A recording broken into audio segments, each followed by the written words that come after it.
I'm Joellen Litz with the Lebanon County Commission for Women to say congratulations on being nominated into the Women's Hall of Fame. Why don't we start by you telling us your full name and about your family? My name is Josephine Ames. Everybody calls me Josie. And I'm married to Commissioner Bill Ames, as you well know. Yes, happen to work with him Yeah. on almost daily basis.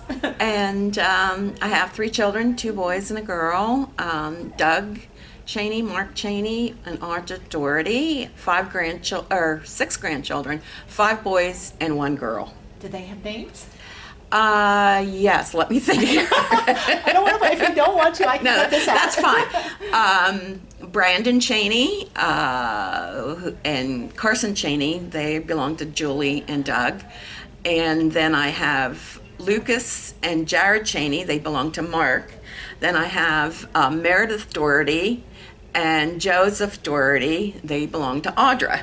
Wow, what a great family. Yeah. And our grandchildren wonderful. They are, I love them. Oh, you can love them and spoil Yeah, them and yeah. sugar them up and send them home, right? Yeah.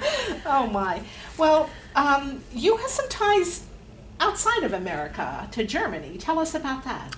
I was born in Germany in a DP camp, which is a displaced persons camp that was set up by the U.S. government, the U.S. Army. And my parents, my dad was from the Ukraine, my mother was from Poland. And when the Nazis overran Poland, they always took the young in the family to work in Germany.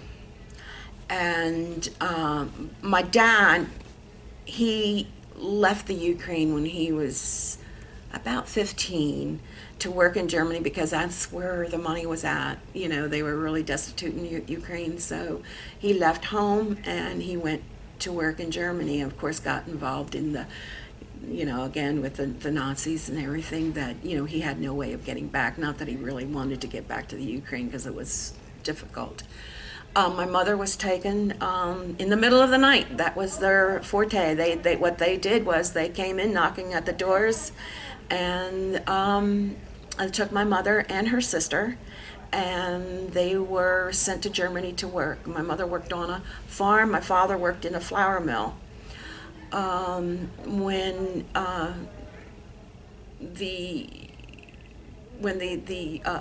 the U.S. troops came into Germany and everything was kind of free, then the war was basically over. My parents met at a DP camp. That's where they went with the displaced persons, and you had your choice of where you wanted to live. You could have lived in Venezuela without any sponsorship, or Australia was taking a lot of the people.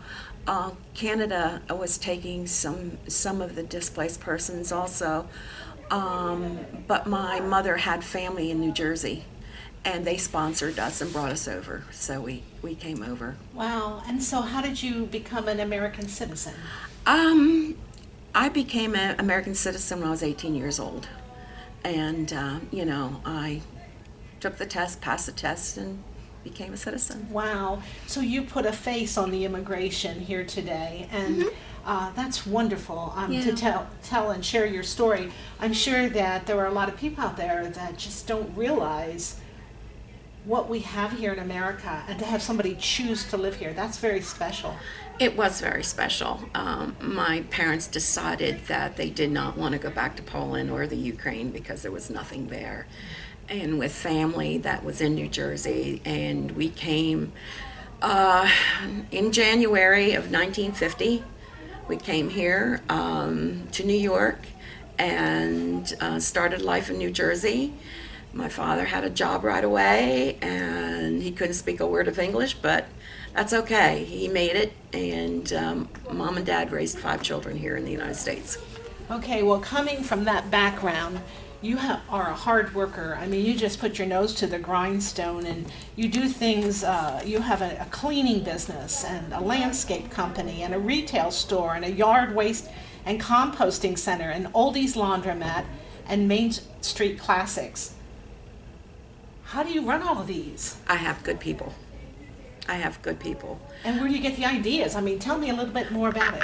I just got to the point where I worked for a commercial janitorial service, and I was a liaison between the office, the business, and the clients.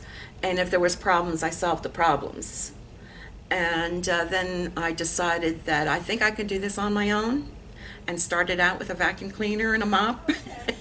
And now sold the business to my son Mark, and he has close to 100 employees, and we are the second largest janitorial company in South Central Pennsylvania. Wow, that's pretty amazing. Yeah.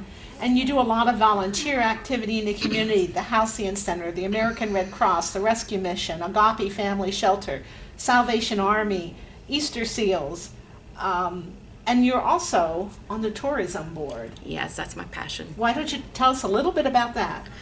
I've always been involved in the Tourism Bureau, and when it was at the Expo Center, and it was decertified from there, then we set up a new board, and we got recertified, and we have taken tourism to another level. I'm really, really proud of that. We've gotten a lot of bus tours coming in. We attend all the Motor Coach Association conferences. We just push Lebanon County, and I'm really proud of it. And people are really beginning to take notice. Wonderful. So in closing, tell me a little bit about what you would say to the next generation following you, the younger women who are saying, wow, how can I be successful in business? How can I be active in my community? What words of advice and wisdom would you give to them? Basically, what I would say to them is do it. You know, you can do it. A lot of people don't realize, the background that I come from, and some of the hardships, learning English and so forth. If I could overcome that and do what I did, anybody can do it. And you put your mind to it, you work hard, you persevere. I think if you have a passion, go ahead and do it. That's beautiful. Thank you, Josie. Take care, And Joe. again,